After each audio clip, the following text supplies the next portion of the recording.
on the starry, starry sky, teaching you the lessons you already had inside. Vincent Rolls, Vincent Rise, oh yeah. Welcome to Expat Alaskan. I'm your host, Thomas Higgins, and today we are speaking by phone from Scotland with Expat Alaskan singer, songwriter, piano player, Dave Manning. Welcome, Dave. Wow, thank you. Dave, I got to tell you, I was a little disappointed after initially asking you to be on the show to find out that you were in Scotland. I thought you were someplace more exotic like Phoenix, Arizona. Where would I get such an idea? I do spend time in Arizona. Actually, the subject of my last CD, Vincent Rolls, my tour bus is up on blocks in Arizona, waiting for me to get back in about a month or so, get back there and get it back on the road. So I have been. I suppose if you ask the government, technically I live in Arizona. Yeah, and so does Sarah Palin, I believe, too. Yet she's talking about running for running for Senate of Alaska. So. Jeez. Wow. That's bad company. One of the places that is absolutely heavenly to camp out, just outside of Sedona, Arizona, where there's you can camp on some Forest Service land, and there's a little mountain creek that runs through, and it's desert, but just down by the creek, it's just lush, wonderful Garden of Eden sort of stuff, and you can camp out there for up to 14 days. It turns out this place that I've been camping at for years, I've come to find out, is actually, as the crow flies, only about 1.5 miles or 2 miles from John McCain's ranch. And so I was actually doubly happy when he wasn't elected, because I'm like, geez, if he was elected, I could just see me camping out down there in my little Volkswagen bus, doing my thing, and there'd be, a black Chevy Suburban with tinted windows would come rolling by, and they'd be wanting to know what I was up to and stuff. It sounds like a song already in the writing then. I guess it could be. Top 10 reasons I'm glad John McCain is not the president. So how did you and your bus end up in Arizona then? Well, from Alaska, I don't know if this would be a typical story or not, but I was in Alaska and things were going along fine. I had a girlfriend I was in love with, and she dumped me cold. And so I remember I was sitting there in the Sleeping Lady brewery, kind of mulling this over and drinking some beer and thinking about what to do. And I got out a piece of paper and I made a list because the job I had up in Alaska, working for a TV show called Heartbeat Alaska, I would get 2 months off every summer when they were putting on reruns. And so I would get in my Volkswagen bus and I'd drive from Anchorage usually down to like Central California, and drive back up over the course of those 2 months, playing music gigs here and there. So I was sitting there thinking to myself, man, the best parts of my current life are when I'm on the road. And it's just, I'm just so much more alive. It's like a movie of your own life, because it just cuts out all the uninteresting stuff, and it cuts out a lot of the bull. And so I was thinking to myself, and I'm like, okay, I got out a piece of paper, did the classic thing. I made a list, like things I would give up if I went on the road, tried to go on the road full time, and then things I would gain. And the things I would gain side was a lot bigger and a lot more substantial as far as, the quality, like just living the life I wanted to live and seeing new things and being in the mountains and camping and the whole thing. And then what I would give up side of the list had things like my couch. I like my couch. And my old piano, my old wooden piano that had my apartment up there. And I was, after a while, it's just like, wow, the only reasons not to go on the road are mostly stuff. And I don't really care about stuff that much. I care more about life. And so I just decided to right there and then decided to just try and make a go of it and, try and make a living on the road. I wouldn't say that's a typical, life evaluation story, but if it's a typical writing, it's not actually a typical following through by any stretch. That's one thing I hear a lot. People are often, see me in my bus and they're like, wow, you're living the dream, man. And I look around and I'm like, it just depends on how you look at it. Either I'm living the dream or I'm like a middle-aged guy that lives in my van down by the river. One of the two. It can be both. But is it kind of hard touring with the piano?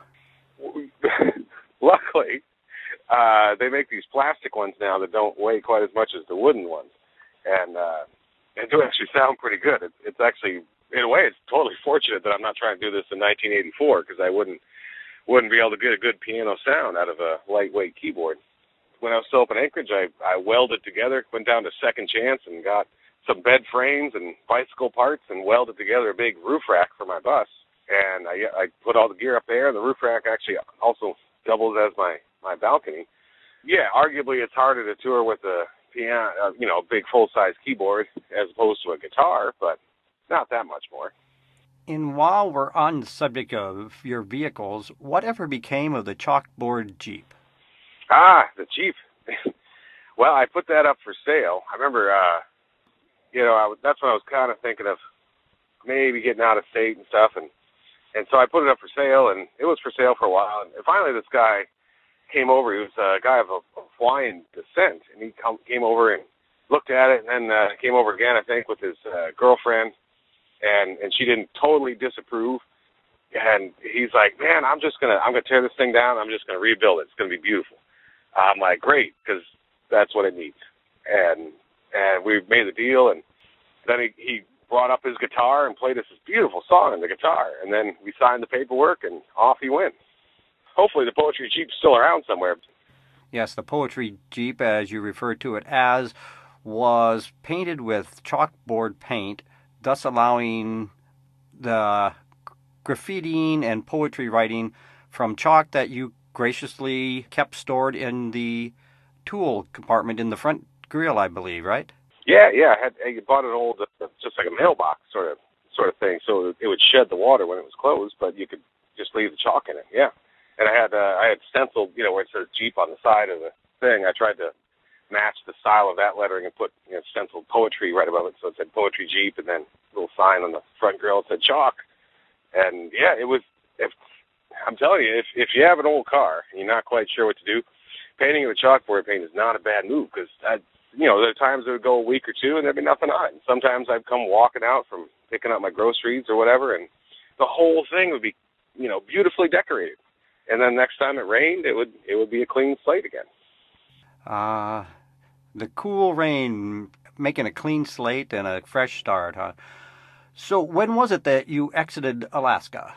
Boy, that's a good question, which is what people always say when they don't know the answer to something. It would have been around 2006. I guess it's been 7 years then, yeah. Well, I guess saying that's a good question is better than going,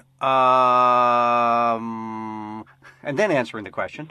Yeah, it does make you sound a bit wiser. My Scottish wife, she's been practicing her cowboy talk, which often consists of saying things that are pretty obvious statements, but saying them really slowly so they sound profound. Like, that's a good question. So your Scottish wife, is this a mail-order American groom or her Scottish mail-order bride? Yeah, it's a little bit more an initial cost than the Russian brides.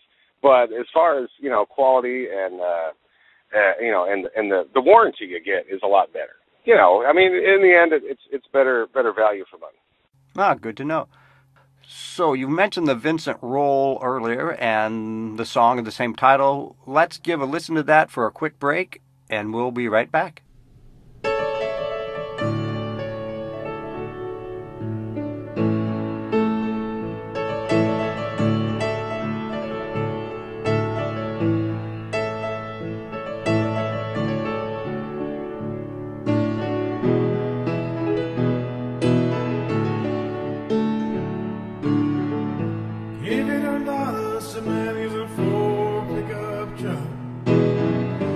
Keys and a handshake.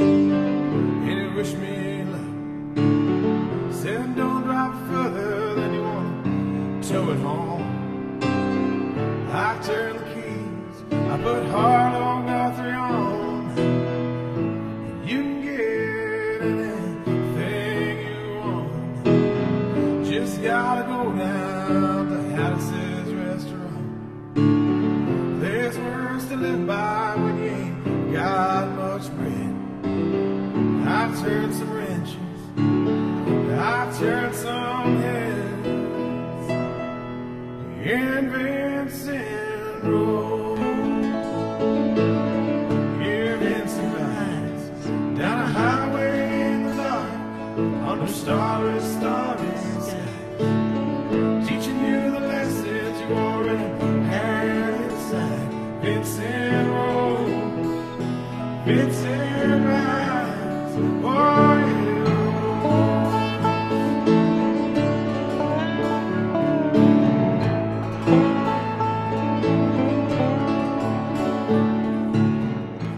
All right, the Vincent Roll by Dave Manning. So, want to tell us a little bit about that song and the girl that inspired it? Yeah, well, and believe it or not, in this case, it wasn't a girl. The song is about by a bus.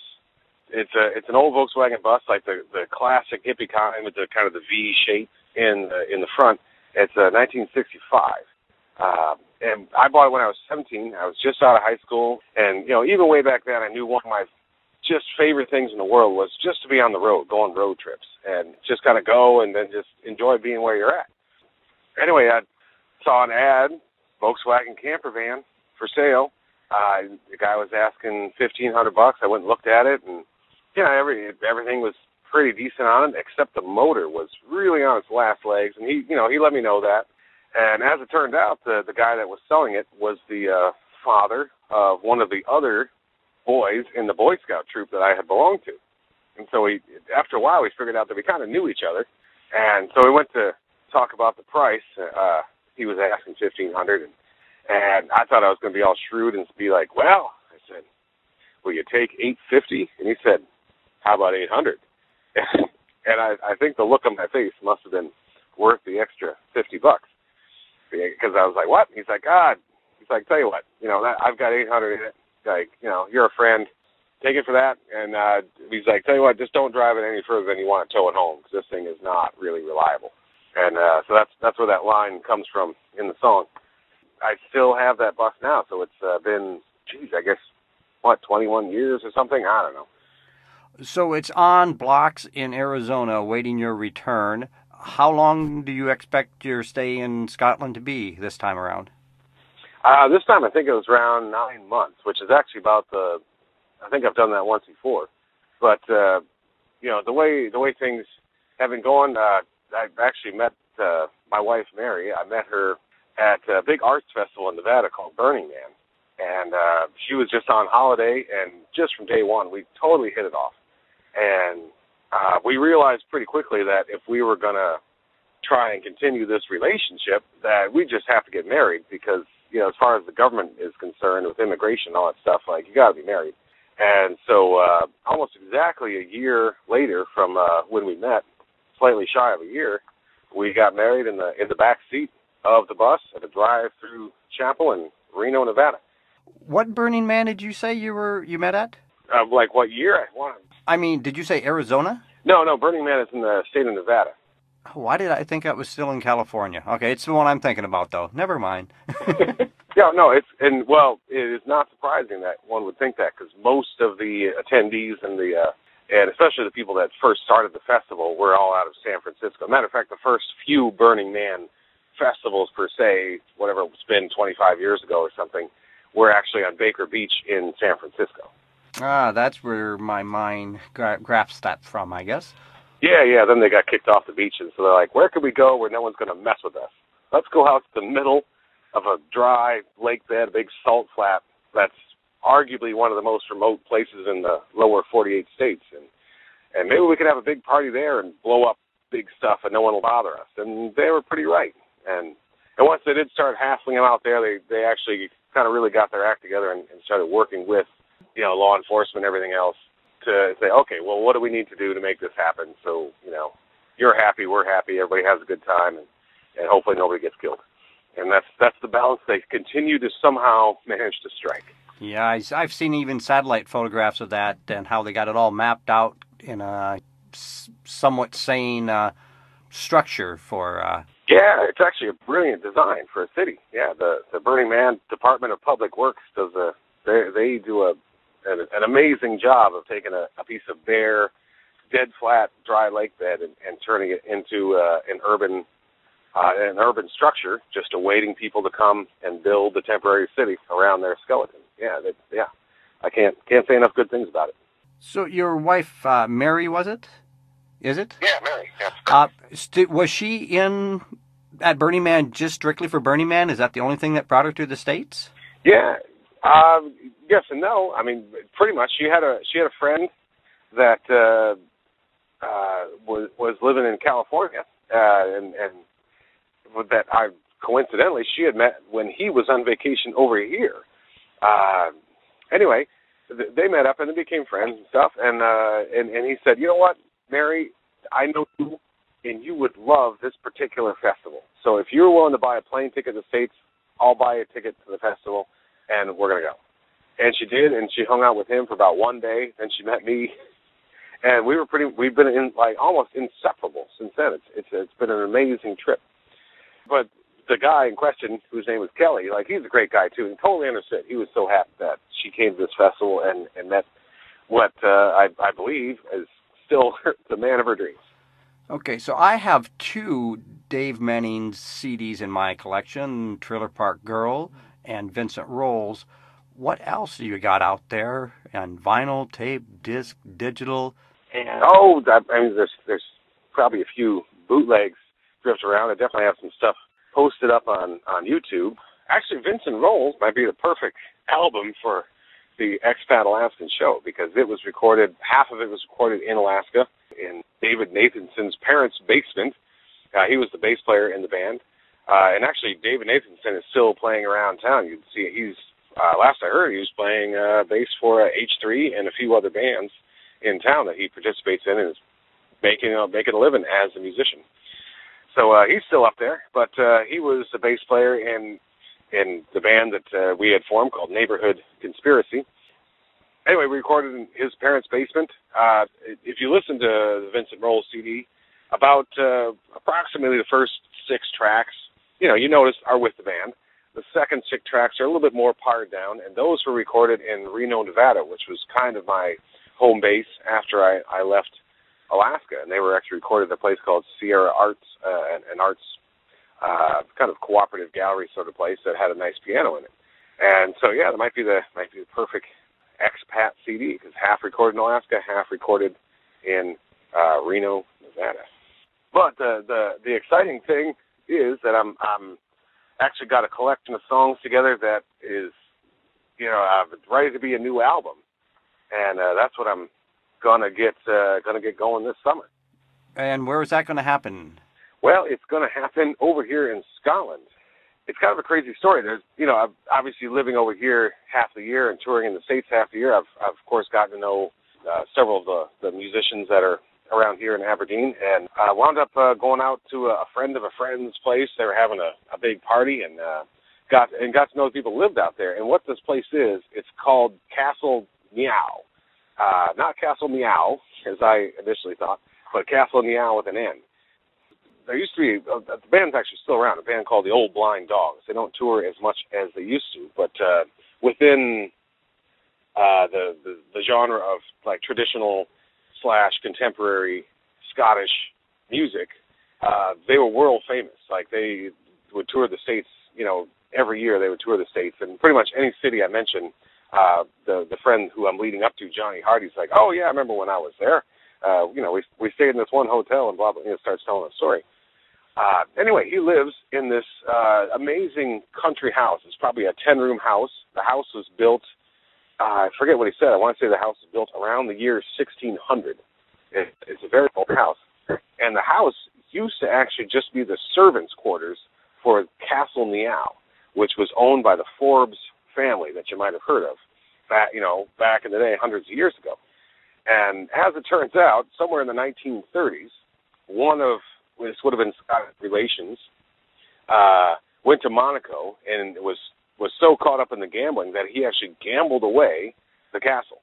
He gambled away all the money, and so they couldn't afford to keep the castle anymore. And I guess the way the Scottish law works is that if you can't pay the taxes on a structure like that, you have to remove the roof. to ensure that you're not living in it. So they did that, and then so the castle walls stood for however long, and then the University of Aberdeen actually bought the stone and reused the stone in one of the buildings that's in downtown Aberdeen now. Anyway, so the whole point of the whole thing is he lives in this country house. He's an amazing fiddle player, an amazing musician. And, so I've got to know him over the past couple of years a bit. And he actually has wired up kind of the main room in this house as a studio, but you wouldn't know it because, the wires kind of run through the walls and they just mic jacks here and there sort of thing. The really amazing thing is there's a full-size grand piano in this house that actually hasn't been moved since like 1927, and it's been there since the piano was new. The piano was purchased somewhere around 1917 or something. And beyond just being old and just being a kind of an old soul of a piano, it's got an amazing touch to it. It's almost like it's got hammers that are too soft. Like if you think of like a honky-tonk piano, that someone might play in an old Western saloon where they would actually put metal thumbtacks in the hammers. Ding, ding, ding, ding, ding, ding, ding, ding. It's like the opposite end of the spectrum from that. Like you hit a chord on this piano and it's almost as if you didn't hit it. It just exists. It's like wah, wah, as opposed to bung, bung. It's like wah. And so just playing this piano, it's like driving a luxury car.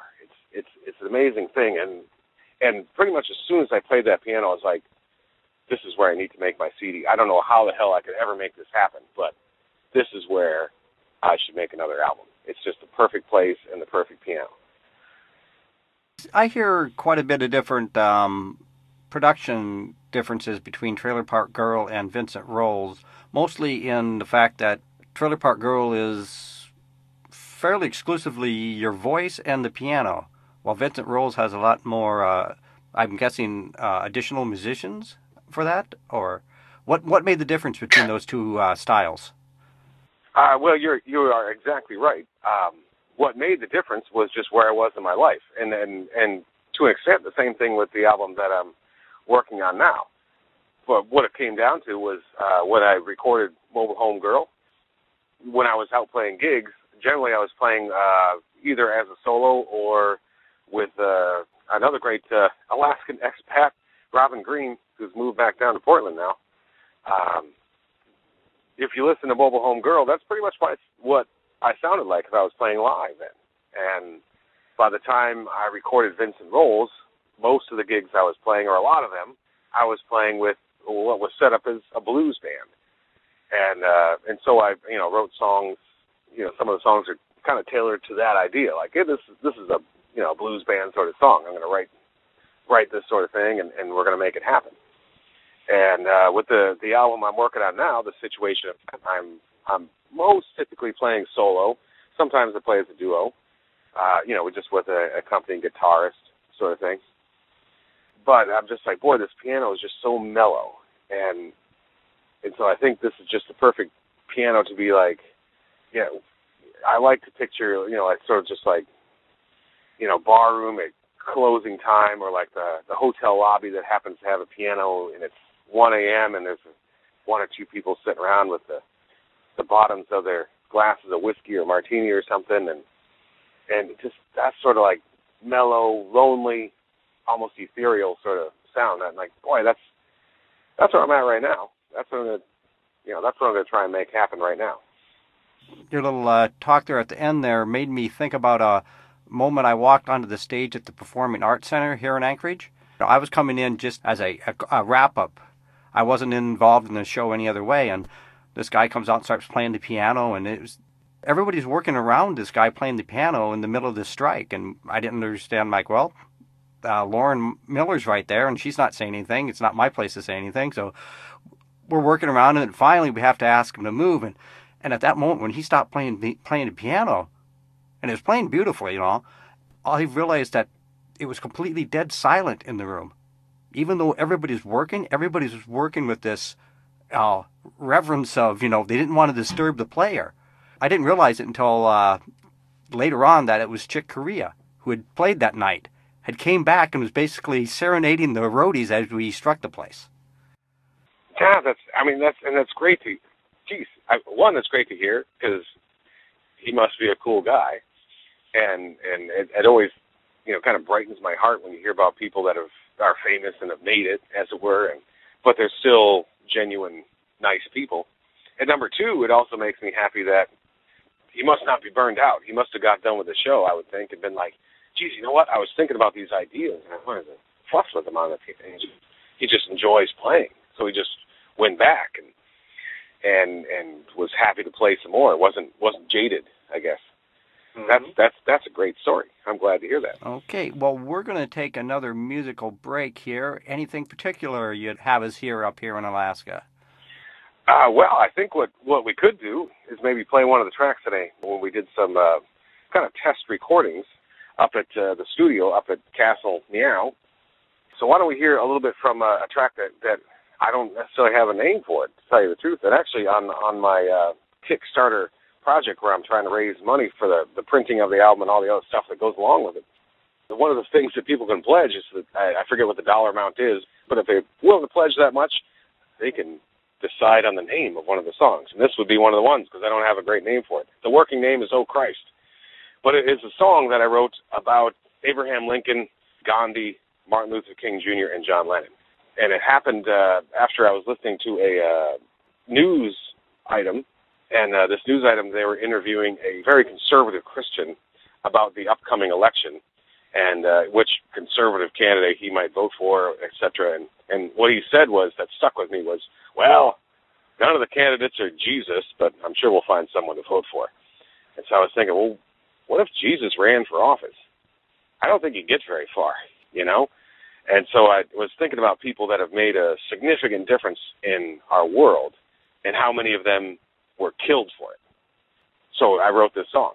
And, so we'll be able to play what is the first several verses, the first 2 or 3 verses of the song here. So let's play that. That one rolling?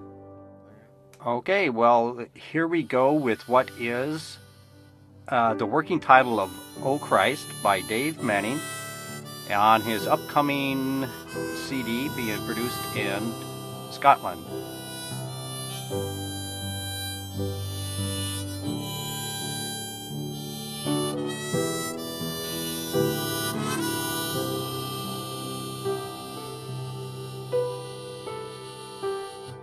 He was a simple man. He was a Hindi man.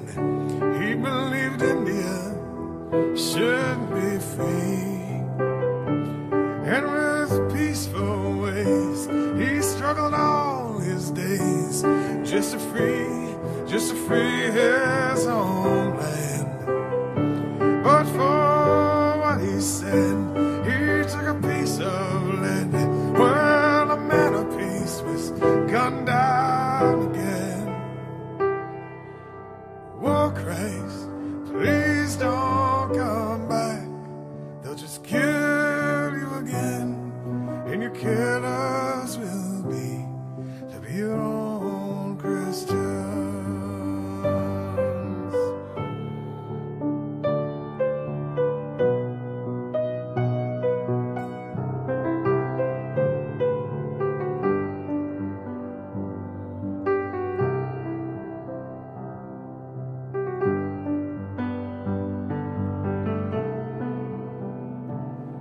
He was a simple man. He was a preacher man. Believed every man should have equal rights. He had a dream and a non-violent scheme to let freedom ring across the land. But for what he said, he took a piece of land on that Memphis balcony when they killed him again. Oh, Christ, please don't come back. They'll just kill you again, and your killers will be your own Christians.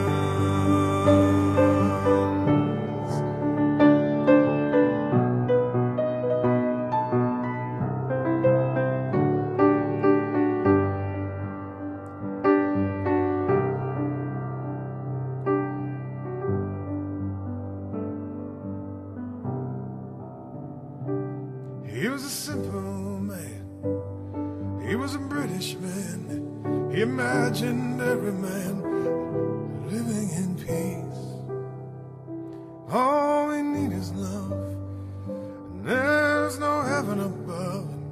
War is over if you want it.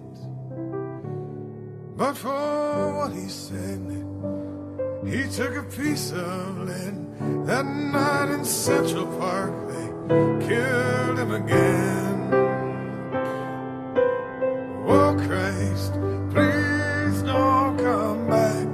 They'll just kill you again. And your killers will be your own. Oh, Christ, please don't come back. They'll just kill you again. And your killers will be your own Christians.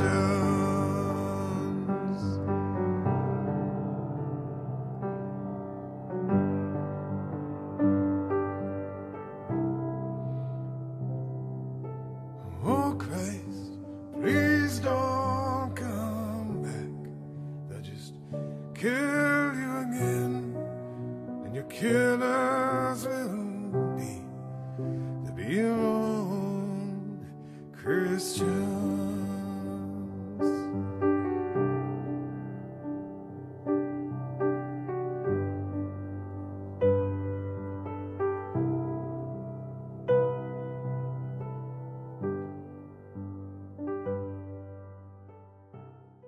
Welcome back to Expat Alaskan.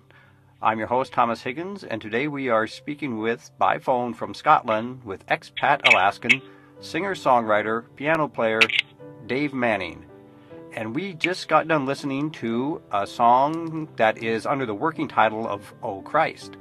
If you like that and would like to pick a better name for it, Dave, tell us again about how they can do that. Well, they can go to my website, which is simply davemanning.net. And what's going on right now that's like totally crazy is that I'm doing a Kickstarter project.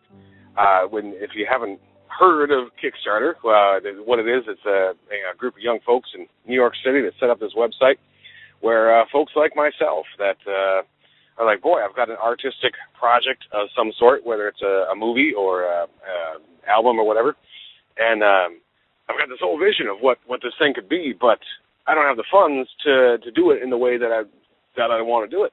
And so they can put a little site up there saying, hey, here's what I want to do. Maybe here's a little video that kind of explains what I want to do. And if all you people out there on the universal net web think it's a great idea and want to send me in $5, I'll make it happen.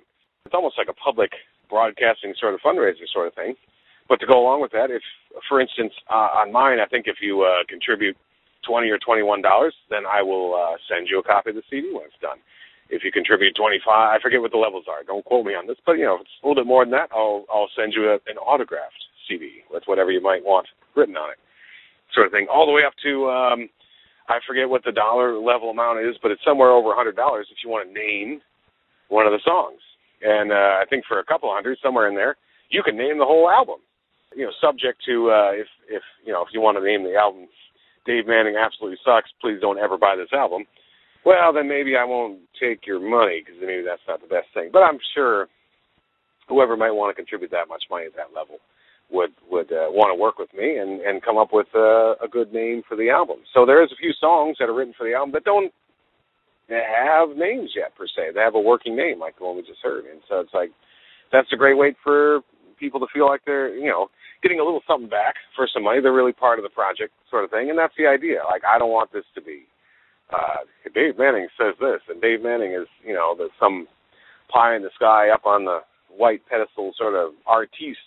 It's not about that. It's about, like, you know what? I like making music. I feel like I've got something to say. I feel like I've got some good songs, and people I talk to at my gigs are like, hey, when are you coming out with another album? So I'm like, hey, let's make it happen. So I kind of decided to give the whole Kickstarter thing a try, and it seems to be going all right. But of course, we just need people to sign up and go to my website, click on the thing, and it's a little bit of faffing about, entering your email and some other things, and do a credit card payment, and that's it. Boom. You help bring me up to the goal, which is a little bit over $5,000, which seems like a lot to make a CD, but by the time you got the postage and the printing, and Johnny, who's got this top-notch studio with all the perfect gear in it, he needs a little bit of money for the days, several days he's going to spend devoted to recording and that sort of thing. And the graphics guy, all these people are willing to work at cut rate price, as they call it over here in Scotland. He's giving me mate's rates. Mate's rate. All right. That's something new about Scotland I did not know of. A nice little tidbit of jargon. I've always heard about something from Scotland that seems so horrible and gets people's stomachs turning much as fruitcake, and that is haggis. Does it actually exist? Oh, yeah.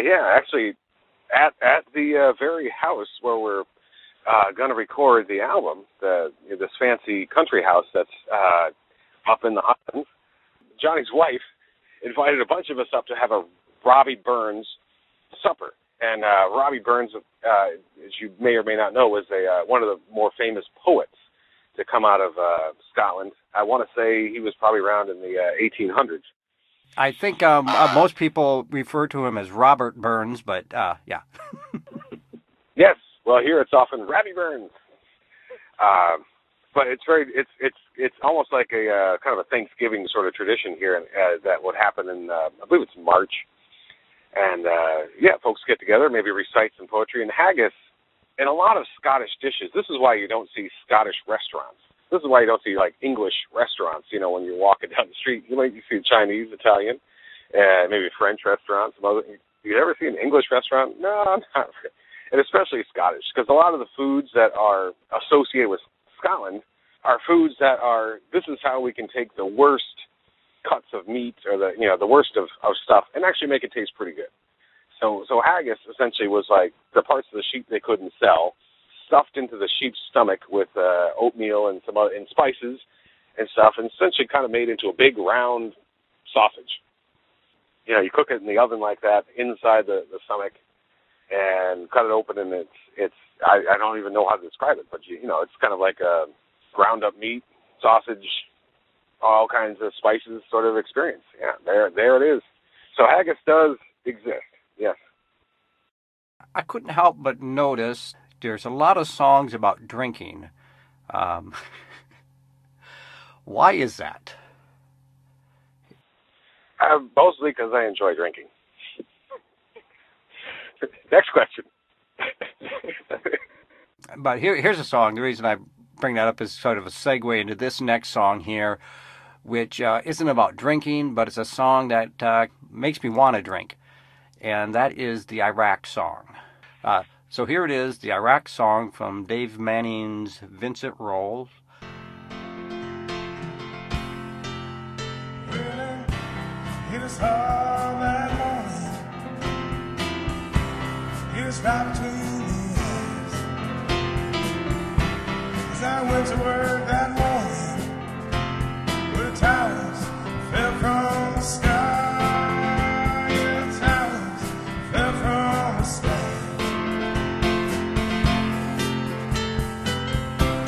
Where they tagged freedom, they tagged you and I. Where they died young and strong, and I didn't ask why. We didn't bother asking why.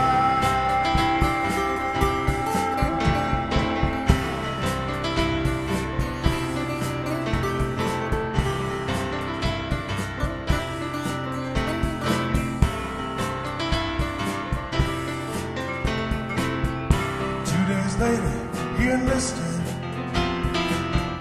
saying they can't do that to us.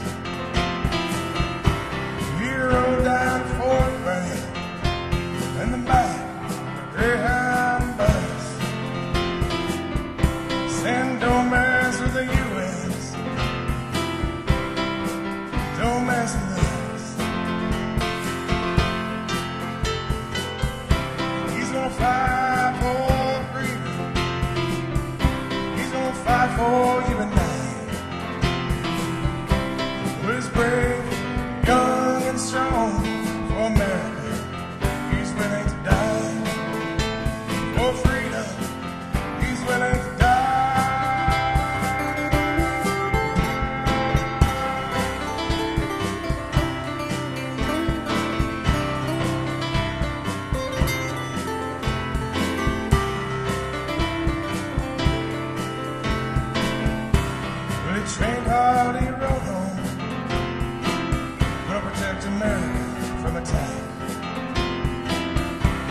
bring the fight to the terrorists, but instead they sent them to Iraq. Instead they sent them to Iraq. Moon, he's gonna fight for freedom. He's gonna fight for you and I. But he's brave, young and strong. For Iraq, he's willing to die. In the oil fields, he's willing to die.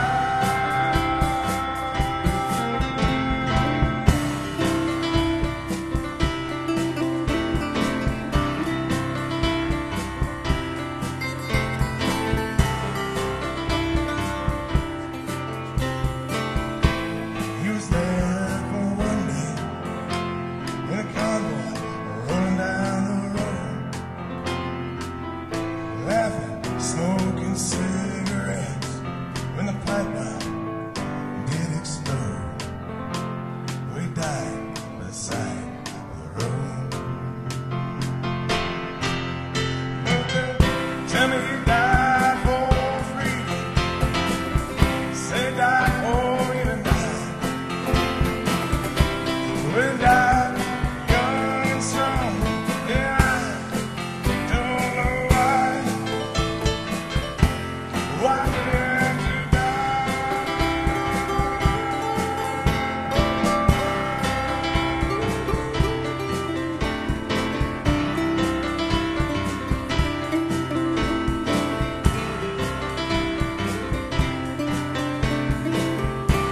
Years later, we come to find out they knew it all along. There were no nukes, no chemical bombs. Our justification is all gone. The imminent threat was wrong.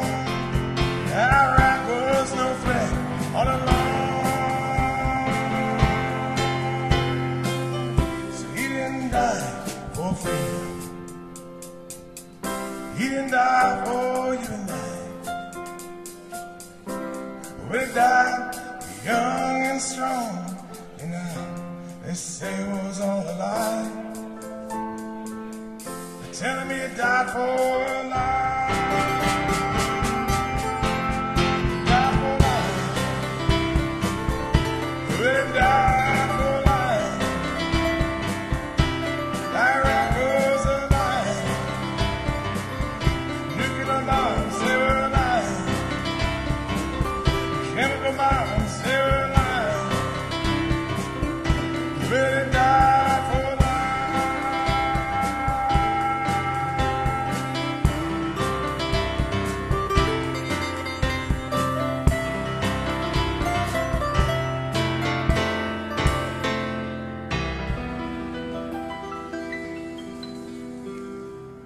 The song we just heard, the Iraq song, explores how the most honorable intentions can be used for indecent intent. Where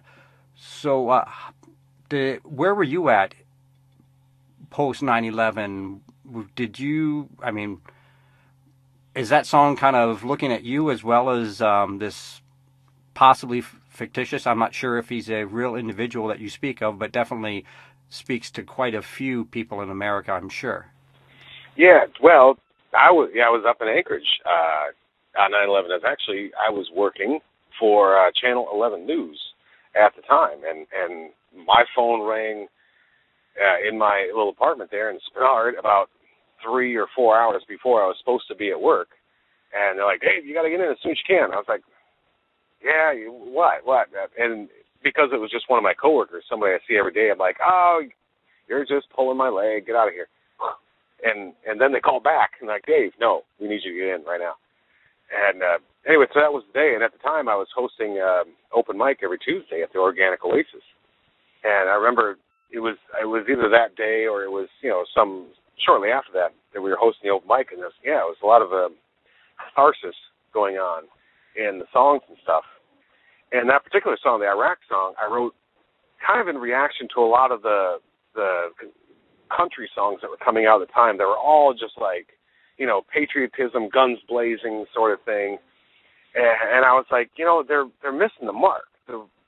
the real tragedy, the real sad thing going on right now is we're kind of being duped by all that.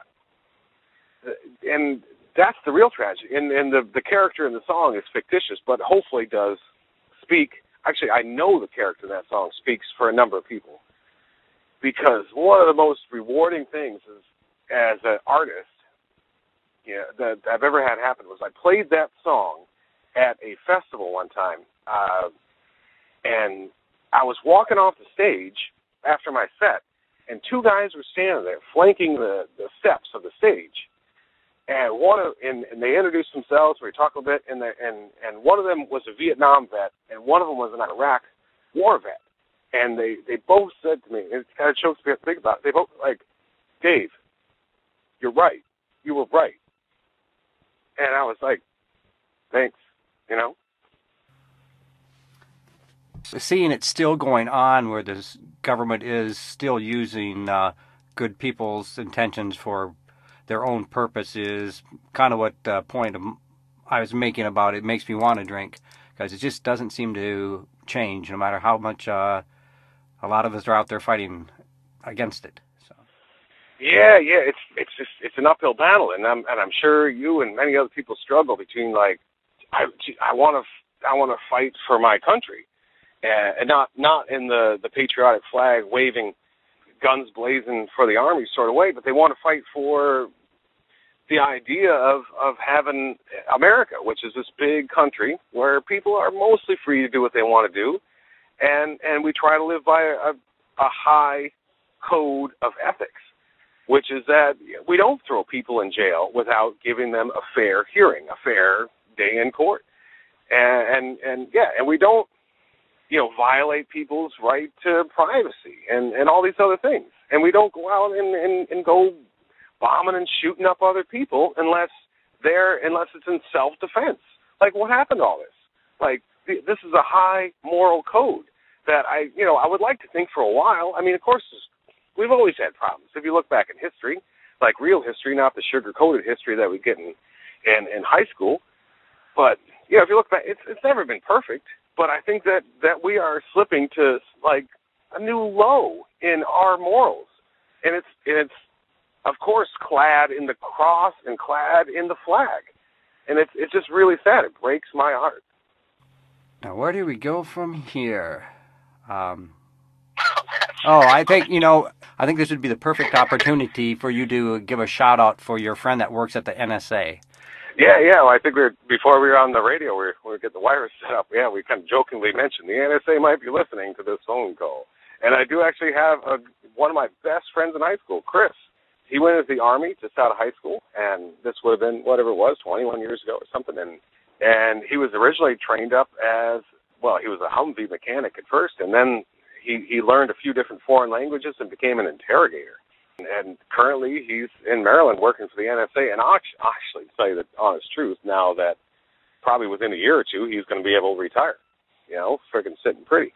But it's weird to talk to him because I do talk to him once in a while. And, last time I talked to him, like, Chris, I know you're seriously not allowed to tell me what you do, but what's an average day like for you? What can you tell me? And he's like, well, honestly, Dave, an average day, I've got a pair of headphones on, and I'm listening to, like, radio traffic from Saudi Arabia. Listening to lots of different stuff that's going over, that's being broadcast, whether it's, air traffic control or whatever, I'm listening to stuff, see what's going on. And it just totally sucks because we can never have 100% security. But if you want to talk about what is terrorism, the government listening to everything we do, that's terrorism. Yep, terrorism, I believe the thing is using force and intimidation to get your way. And to my knowledge, that doesn't sound anything like the Constitution or Declaration of Independence that I have read. So. Yeah, that's the thing. Is our country was based on stuff that came out of very high thinking. That was the time in Western history where it's like, well, we need to move on from monarchs and dictators. What's the better system? What would be an ideal system to run a country? And that was kind of how our country was founded. And it's, it's certainly not perfect, but it's a pretty good system. The problem is that it's been hijacked. It's been hijacked mostly by corporations.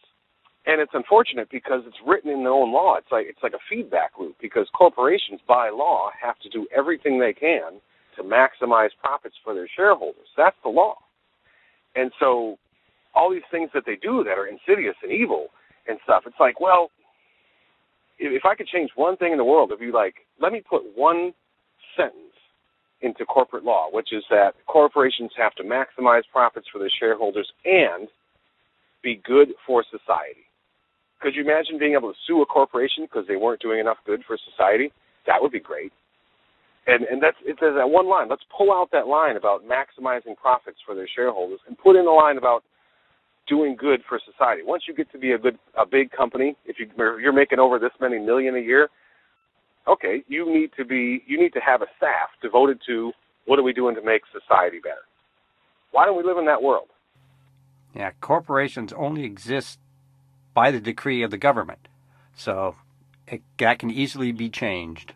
Well, not easily, but it can be changed if the intent was there in Washington and if the voters knew what they were truly voting for. Yeah, and that's the thing. That's what's so sad, is that you and I and everybody else on the street still has that power, but it has been kind of just corrupted just that bit because and it was doing this 100 years ago, too. Like, if you look back at the turn of the, 1800s into the 1900s, the big railroad barons and child labor in the streets and all this stuff, that was going on then. It wasn't good then either. But stuff happened. Stuff happened through the Depression in the 1920s when people were like, hey, we need to, form labor unions. We need to fight back against this. And gains were made. And some of those gains have been quietly written off in Washington, D.C.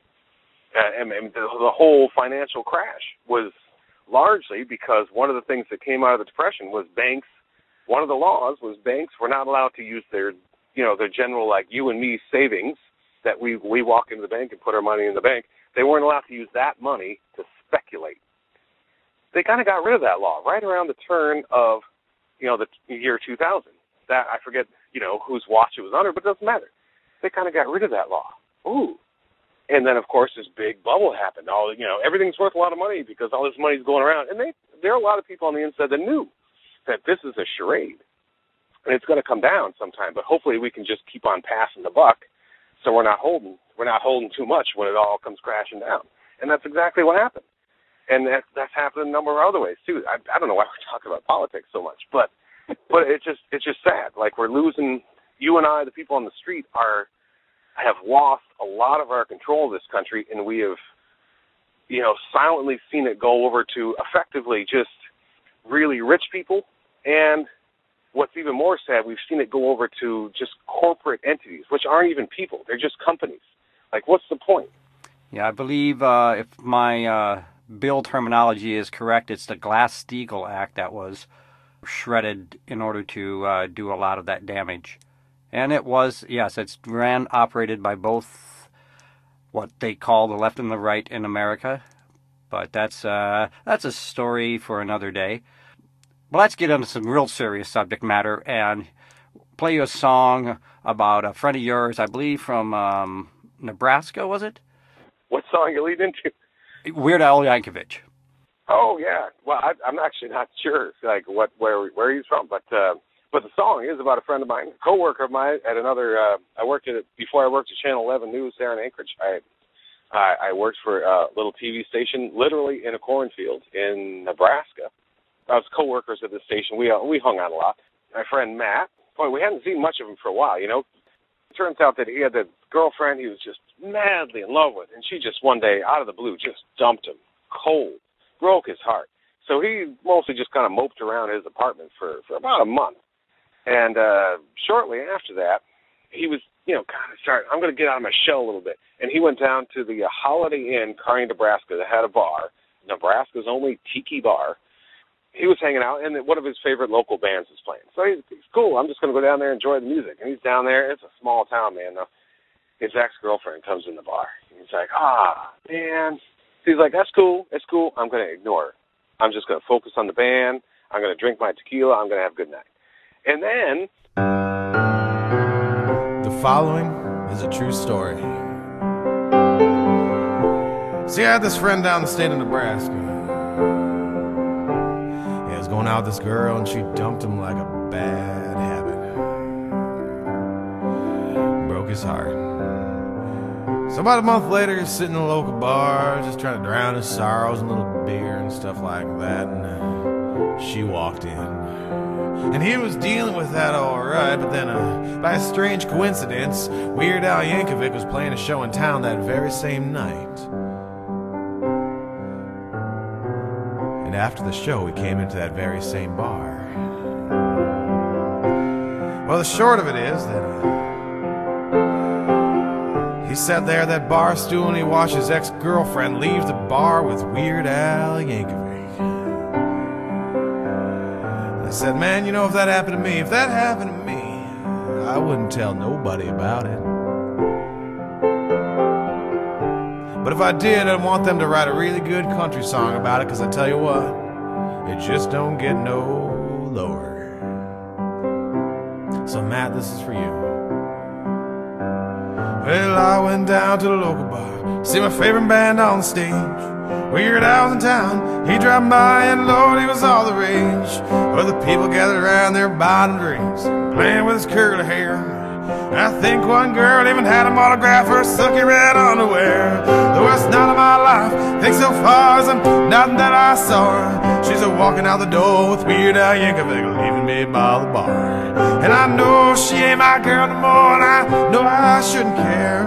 But what the hell do I tell the boys? They say maybe you should curl your hair.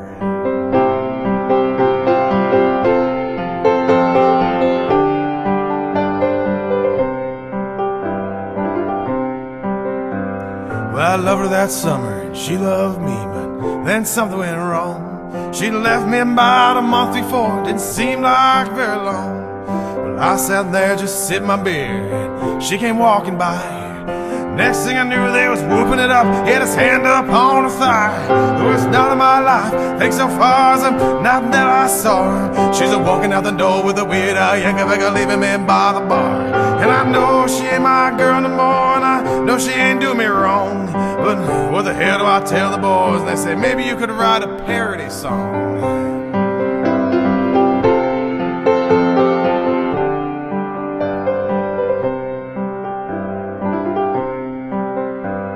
Well, I sat there by the tequila bottle and nothing more to drink. When your girl goes home with Weird Al Yankovic, there's no lower you can sink.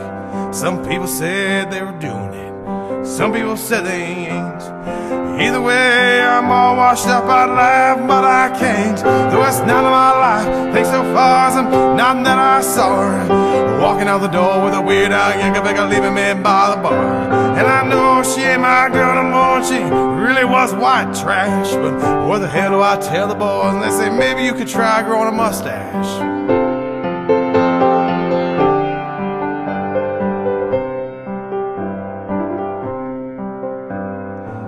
See, this last verse here is the slow, sentimental verse. It comes at the end of a lot of country songs. If you're lucky, I might even sing for you.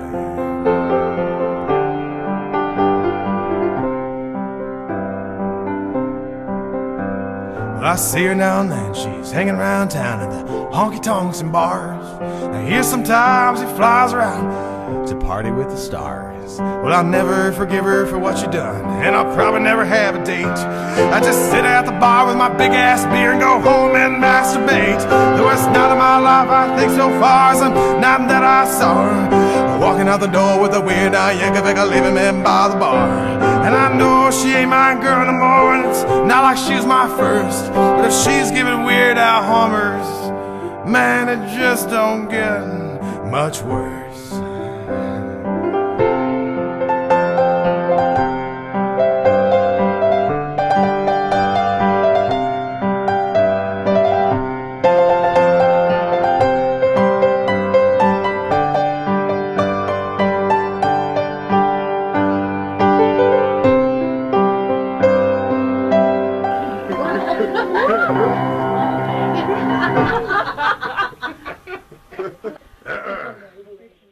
doesn't get any lower than that.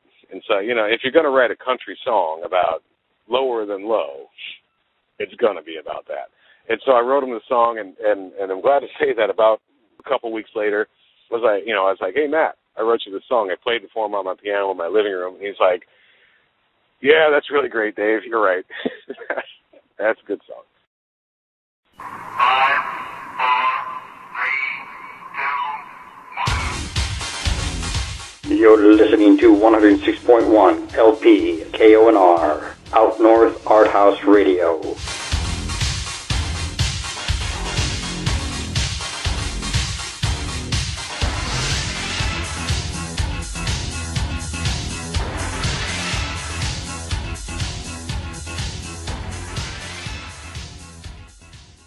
Dave, since we had this little bit of old home time with you here, do you have any plans of returning to Alaska? Plans? No, not definite plans. As I think I might have mentioned either to you when we first got in contact, one of my other friends from Alaska, just having living part-time in Scotland now, is really consuming my airfare budget, And so getting up to Alaska. But enough people, I've got some friends up in Canada that I, made when I used to tour from Alaska down to California back every summer, and they've kind of, been in contact with me recently too. And I'd tell you what, I think 2014 might be the time, and I can't make any promises, but my gal that's from here in Scotland, Mary, she's never been to Alaska, and the trip it's just, that's one of the most amazing drives in the whole world, is driving from the lower 48 states up to Alaska. And I first did that in the same bus that I tour in now. I did that, I guess it would be in 1992 or something. Drove up, just chased my dreams, man. Just like drove up to Alaska in my old, antique Volkswagen bus, drove around, came down, and then I think 6 or 7 years later was able to move up there. So I think it might be time for like the reunion sort of thing.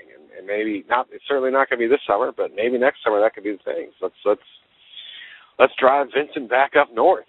It might be a good thing. It's hard to make money because there's so long between the gigs. It's like, well, it's 400 miles to the next town. Oh, jeez. But yeah, hopefully I can make it happen. And of course, one of the ways to do that is if my next album goes gangbusters. If I manage to get to sell a few of those. And more importantly, what I've been hearing recently is the new paradigm in the music industry with free downloads and free everything else. And, you can fit your whole record collection onto one thumb drive and hand it to your friend sort of thing. Like, people don't want to pay for music anymore. It's a tough business to be in. But on the other hand, the flip side of that is people don't mind if you ask them, is one of the great quotes I've heard recently. And so that's kind of where I'm at right now. And hopefully somebody listening to this, it might be one of my old buddies, or might be listening to my music for the first time and go, oh, this guy's pretty cool. And this is a very temporary thing. It's only for the next couple weeks, somewhere in early part of August. It ends. I'm just trying to raise funds, and the deal with the Kickstarter project is if I don't make it to the fundraising goal of, it's right around $5,000, if I don't make it to that, I get none of the money. That's the deal. It's kind of a big gamble to do this whole thing. And so, yeah, that's my thing. I'd love to get back up to Alaska next year. I think that would be a great thing to do. So maybe book some gigs, my old haunts, come through Anchorage. Actually just talking about it's getting me excited.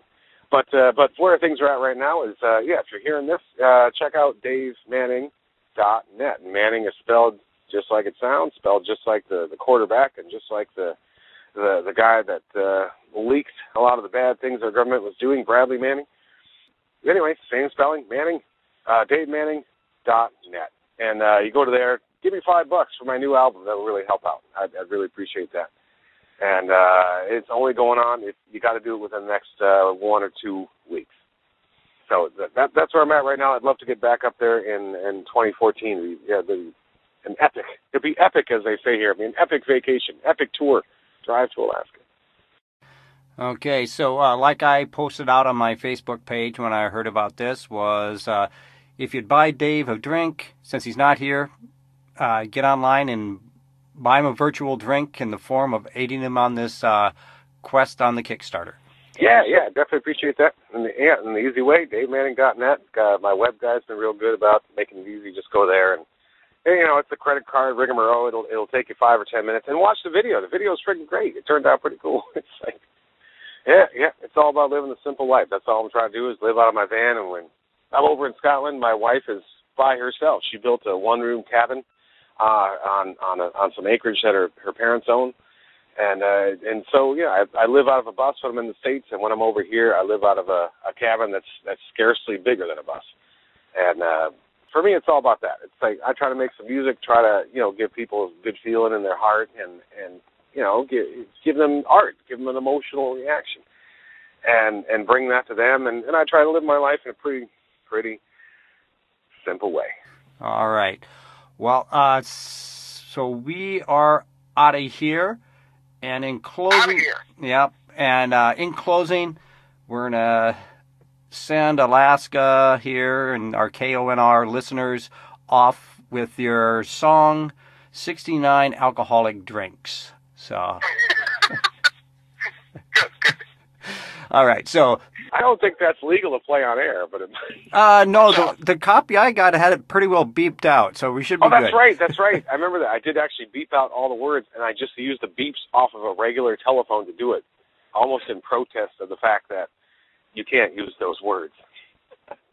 Yes, I noticed that right away because I'm very tuned to listening to this stuff and catching those words so they don't go out because we here at KONR don't like no hassle from the man. It's really funny, and beeping them out only draws attention to them. It's really funny. Yes, it's really exactly. Fun. You have been listening to Expat Alaskan here on KONR 106.1 LP. With me, your host, Thomas Higgins, and we have been on the phone from Scotland with Expat Alaskan singer-songwriter, piano player Dave Manning. Well, thank you for giving us a call today, Dave, and good luck. Yeah. So, good day to you, and good haggis to all. And here we go. Thanks, Thomas.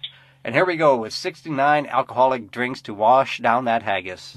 Here we go. This is the official drinking song, and I'm proud to say that the newspaper down in Prescott, Arizona, called this the mother of all drinking songs. So, here we go.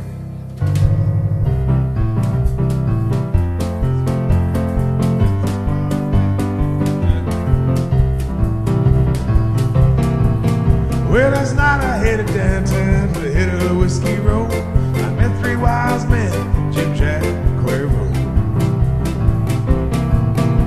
Well, they were cosmopolitan, they wore black beanies. They stayed up all night drinking espresso martinis. I sent up from Boone's Farm, man, we don't drink no gin, which is like our wine cooler that passed through ribbon. Well, now my best friends hang out at every bar in town, and if you see them, you might just pound them down. My best buddy's talking to a bottle of rock gut. Slippery Dick, he's hitting on that old red-headed slut. They head to Long Island for some iced tea with peach. Later they'll be having sex on the beach. Well, White Russian and Black Russian, they were duking it out to see what take on the dirty Girl Scout. Well, the B-52 took off in the early morning skies. Captain Morgan was flying to a tequila sunrise. Well, just a Bloody Mary, she said, I'll see you later. She walked out the door with a sexy alligator. Well, now my best friends hang out at every bar in town, and if you see them, you might just pound them down. My best buddy's talking to a bottle of rock gut. Slippery Dick, he's hitting on that old red-headed slut. They head to Long Island with some iced tea with the beach. Later they'll be having sex on the beach.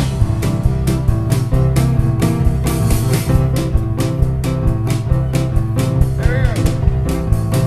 But then little green men took over with their mind eraser, and the Irish shut off a curb on with a Mary chased her. And just as the three wise men drank their last apple pucker, Bahama Mama burst through the door and she said, "Adios, you bugger." And then, armed with a screwdriver, she ordered a whiskey sour. She Jaeger bombed the little green man and saved her happy hour. When my best friends hang out at every bar in town, and if you see them, you might just pound them down. My best bud's talking to a bottle of rock gut. Slippery dick, he's hitting on that old red-headed slut. Into Long Island, some iced tea with peach.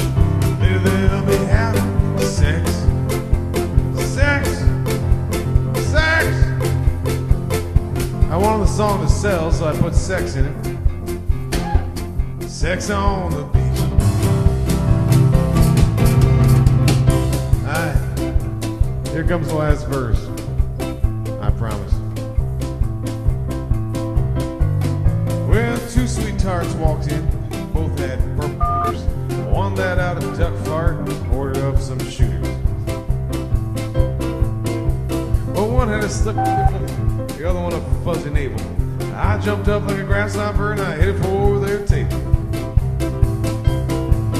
I said, "Baby, if you give me a job, baby, I won't do you wrong. I'll sit nearest your slippery all night long." One of my best friends hang out at every bar in town, and if you see them, you might just pound them down. My best bud is talking to a bottle of rock gut. Slippery dick still hitting on the old red-headed slut. Get to Long Island, some iced tea with peach. Later they'll be having sex. Sex. Sex. Sex on the beach. I said later he'll be nursing the slippery nipple on the end of the purple. We're getting a job and having sex on the beach by the light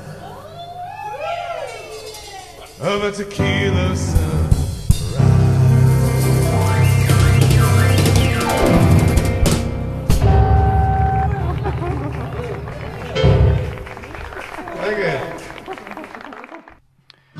This has been Expat Alaskan, a production of Out North Art House Radio, KONR 106.1 LP. Should old acquaintance be forgot and never brought to mind? Should old acquaintance be forgot and days of old lang syne? For old lang syne, dear, for old lang syne, we'll tak a cup o' kindness yet for days of old lang syne. We twa run about the braes and put the gowans fine, but we've wandered many weary fet since days of old lang syne, and we twa pedalled in the barn frae morning sun till dine, but seas between us braid he road since days of old lang syne. For old lang syne, my dear, for old lang syne, we'll tak a cup o' kindness yet for days of old lang syne.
hand my trusty fear, and gaze a hand o' thine, and we'll tak a recht get well walked for auld lang syne, for auld lang syne, dear, for auld lang syne.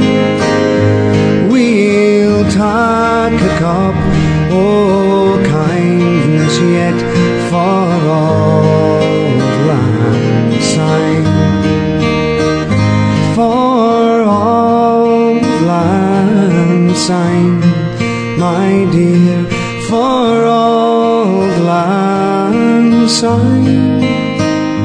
We'll tak a cup o' kindness yet for auld lang syne.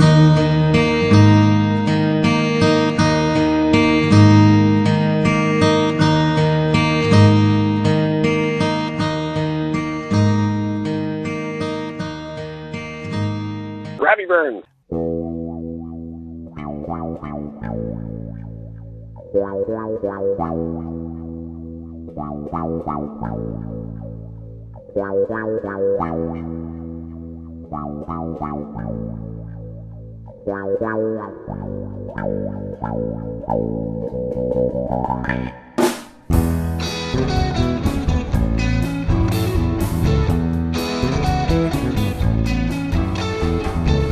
Maybe our love is an uncrackable code, and maybe our love is like a railroad that you ride when you're all alone, and you speed down the tracks towards the place you call home. You call home. You're like a song that I can't unlearn.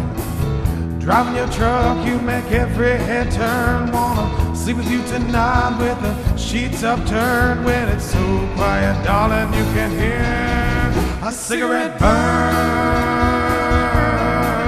a cigarette burn.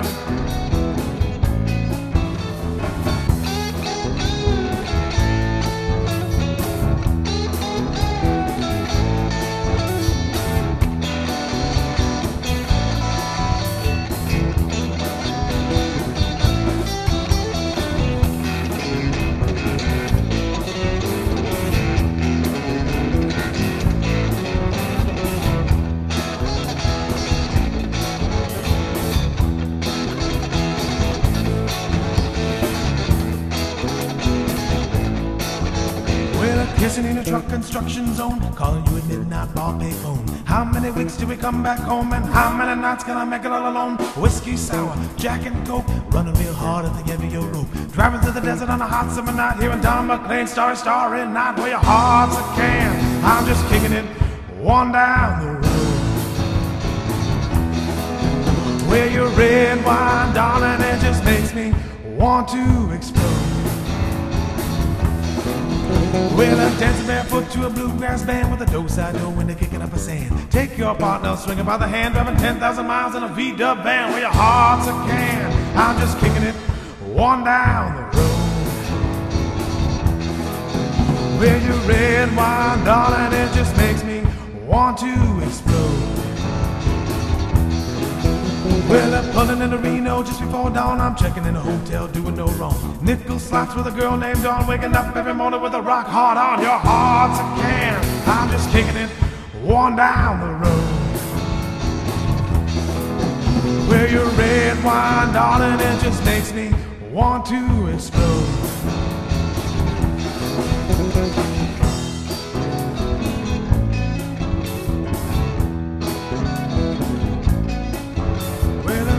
Maybe your love is an uncrackable code. Maybe your love is like a railroad that you ride when you're all alone, and you speed down the tracks towards the place you call home. You call home. You're like a song I can't unlearn. Driving your truck, you make every head turn. Wanna sleep with you tonight with the sheets upturned. When it's so quiet, darling, you can hear a cigarette burn, cigarette burn.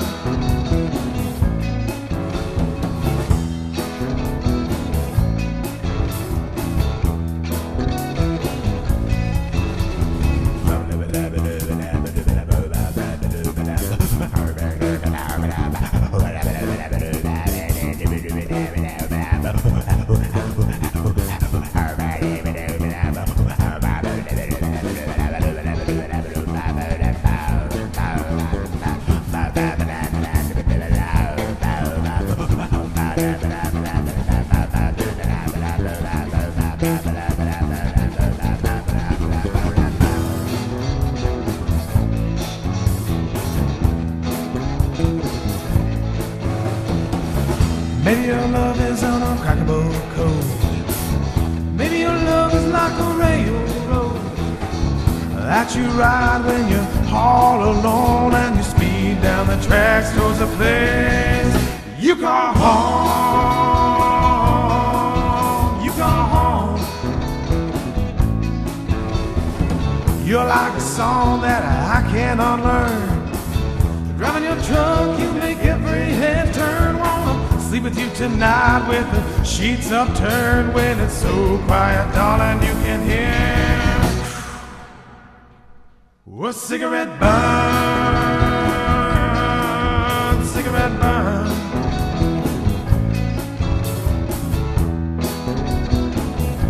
When it's so quiet, darling, you can hear.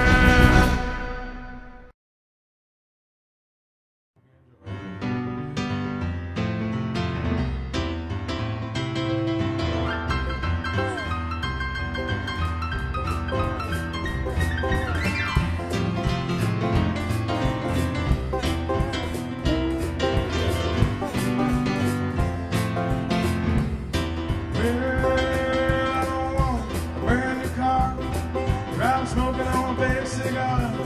Well, I want a brand new car. Drive smoking on a big cigar. Well, all I really want from here is one more beer. One more beer. Bathroom's in the room, one more beer. Bring it over here, one more beer. Oh, baby, well, all I really want from here is one more beer. Well, I want to own this bar. I don't want to be a superstar. I don't want to own this bar. I don't want to be a superstar. Well, all I really want from here is one more beer. One more beer. Bathrooms in the room, one more beer. Bring it over here, one more beer. Oh, baby, well, all I really want from here is one more beer. Well, I don't need to be a genius or to have a 12-inch. I don't need to be a genius or to have a 12-inch. Well, all I really want from here is one more beer. One more beer. Bathrooms in the room, one more beer. Bring it over here, one more beer. Oh, baby, well, all I really want from here is one more beer. All right, Jack.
One more beer. Worried like someone to buy guess you haven't got that blue. Well,